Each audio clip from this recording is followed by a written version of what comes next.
From the Detroit Free Press, I'm Robin Chan with today's Voice Briefing. It's Tuesday, January 28th, 2025.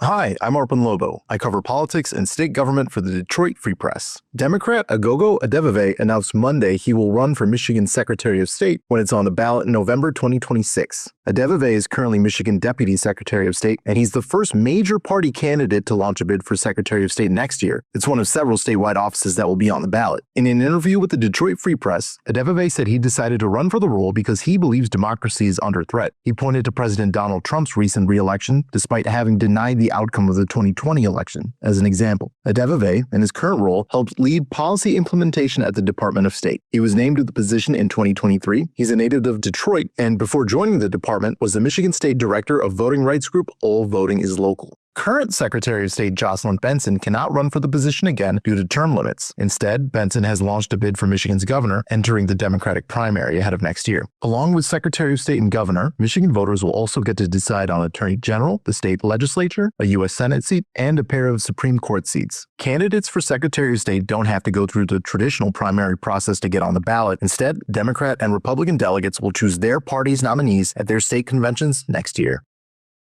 This is Nusrat Rahman with the Detroit Free Press. Downtown Detroit's Skillman branch, which has been closed since 2020, is expected to reopen after renovations. Last week, the Detroit Downtown Development Authority, or DDA, approved a $3 million grant to make improvements to the Skillman branch. The branch was initially shuttered because of the COVID-19 pandemic and remained closed due to construction at the neighboring Hudson site, according to the Detroit Public Library. Skillman has 13 or 14 broken windows and no exterior lighting, but the building is still in good physical shape, a library official told DDA members. And while the branch's boiler system works, it is 30 years old. Last Wednesday, the DDA gave the green light on the funding to improve the downtown library. The branch, which opened in 1932 and is home to the National Automotive History Collection, could reopen later this year or in early 2026. Go to freep.com to read the full story.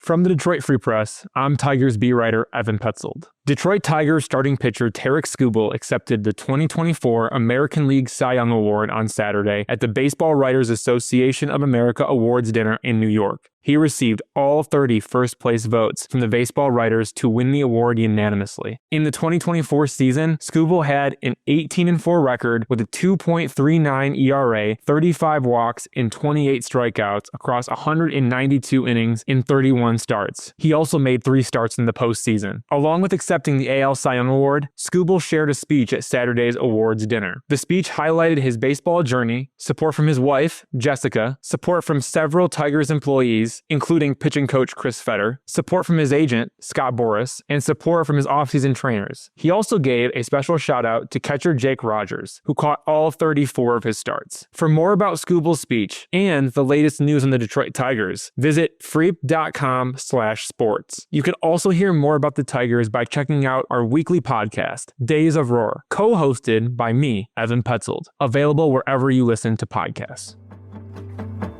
Find more from the Detroit Free Press on freep.com. That's freep.com. Thanks for listening, and you'll hear more from us tomorrow.